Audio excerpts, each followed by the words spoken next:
Hello mga idol, update po tayo sa Inoue at ano ang balita sa laban ni Crawford. Pero bago po natin pag-usapan yung mga idol ay pasok muna intro.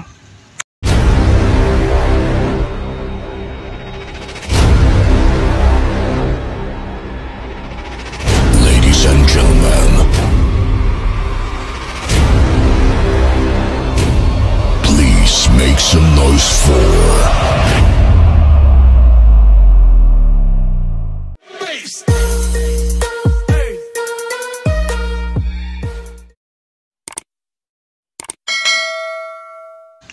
Hello mga idol, mapagpalang araw sa iyo. Kumusta po kayo? Welcome back sa ating Damo Motor Vlogs. Ang pag-uusapan po natin ay latest na interview sa promoter ni Naoya Inoue na walang iba kundi si Bob Arum. Ayon sa kanya ay pagkatapos ng laban ng Tapalis Inoue ay pag nanalo siya dito ay obligado na siyang umakyat ng timbang dahil hindi na kontento ang Bob Arum sa kinikita ni Inoue na bare-bare lang.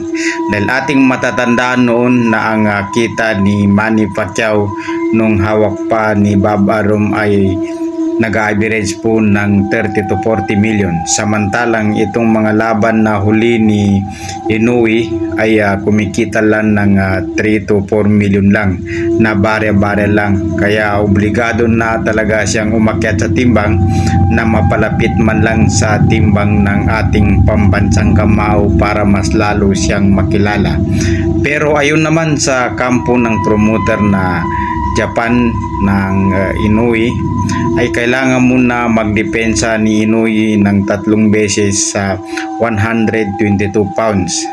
Pero sa malaut madali mga kamotor vlogs, ang mausunod pa rin dito ay si Lolo Bob Arum.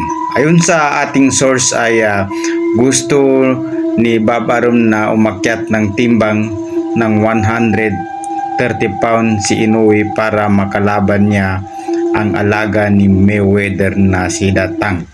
Ano sa inyo mga kamotor vlogs? Mag-comment kayo nang mapag-usapan natin.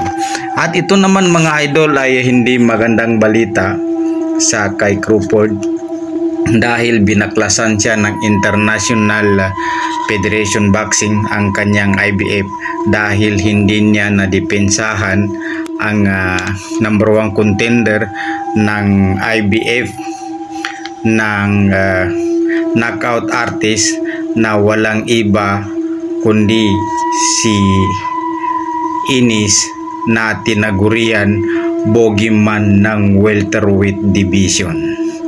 Ayon naman sa ating source ay kaya hindi na depensahan ni Crawford ang kanyang number 1 contender gawa ng may pinirma na clause sa laban nila ni Spence ay ngayon ay naka-schedule na.